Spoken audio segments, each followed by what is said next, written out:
کیا آپ جانتے ہیں وہ کون سا طوفان تھا جس نے پوری دنیا کی تاریخ بدل دی؟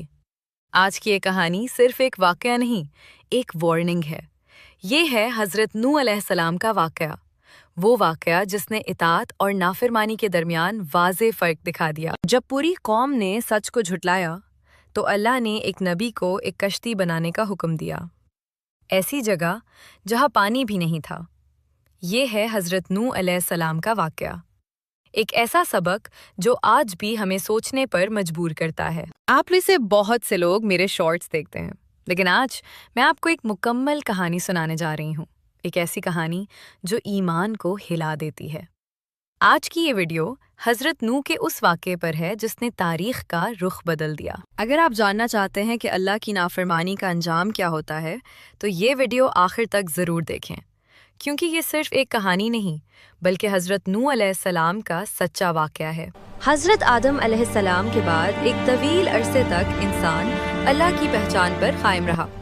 لوگ ایک اللہ کی عبادت کرتے تھے اور سیدھی راہ پر زندگی گزارتے تھے، لیکن وقت کے ساتھ ساتھ نسلیں بدلتی گئیں، دلوں میں دنیا کی محبت بڑھتی گئی اور انسان آہستہ آہستہ راہ حق سے دور ہوتا چلا گیا۔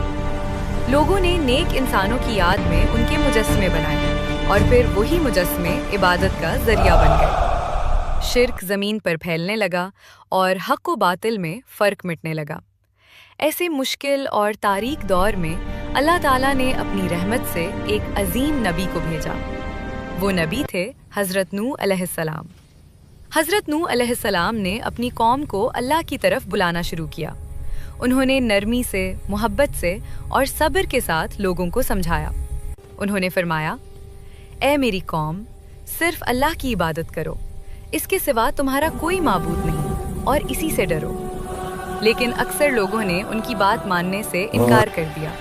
کچھ لوگ مذاق اڑاتے، کچھ ہنستے اور کچھ نے اپنے کانوں میں انگلیاں ڈال لیں۔ حضرت نوح علیہ السلام ایک دن یا ایک سال نہیں بلکہ سینکڑوں سال تک دن رات اپنی قوم کو سمجھاتے رہے۔ انہوں نے کبھی ہمت نہ ہاری اور کبھی مایوس نہ ہوئے۔ کچھ سادہ دل لوگ ایمان لے آئے، لیکن قوم کے سرداروں نے انہیں حقیر سمجھا اور کہا، یہ تو ہم جیسے غریب لوگ ہیں۔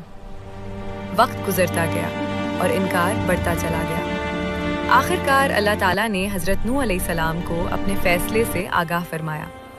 اللہ نے حکم دیا کہ ایک کشتی تیار کرو، میری نگرانی میں اور میری ہدایت کے مطابق۔ حضرت نوح علیہ السلام نے خشک زمین پر کشتی بنانا شروع کر دی۔ قوم گزرتی، انہیں دیکھتی اور مزید مذاق اڑاتی۔ لوگ کہتے، پانی کہاں ہے اور کشتی کہاں؟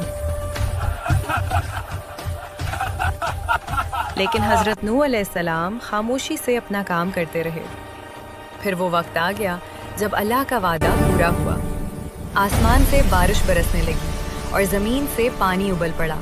ہر طرف پانی ہی پانی تھا اور ایک زبردست طوفان ہر چیز کو اپنی لپیٹ میں لے چکا تھا۔ اللہ کے حکم سے ایمان والے کشتی میں سوار ہوئے اور ہر قسم کے جانوروں کے جوڑے بھی کشتی میں شامل کیے گئے۔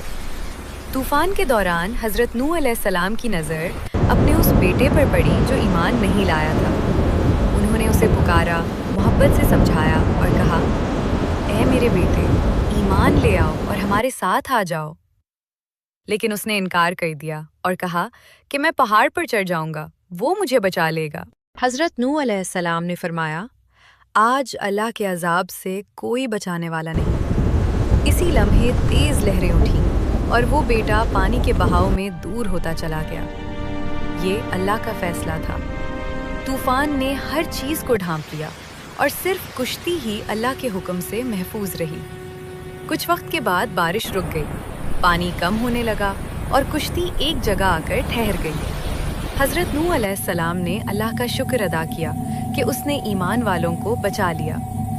یہ واقعہ ہمیں سکھاتا ہے کہ نجات نہ رشتوں سے ملتی ہے نہ طاقت سے، نجات صرف ایمان اور اللہ کی اطاعت میں ہے، اور بے شک اللہ کا وعدہ ہمیشہ سچا ہوتا ہے۔ اللہ ہمیں حق کو سمجھنے اور اس پر عمل کرنے کی توفیق عطا فرمائے، آمین۔ اگر آپ اس دعا میں شامل ہیں تو کامنٹ میں آمین ضرور لکھیں، اور ایسی ہی اسلامی کہانیوں کے لیے چینل کو سبسکرائب کرنا نہ بھولیں۔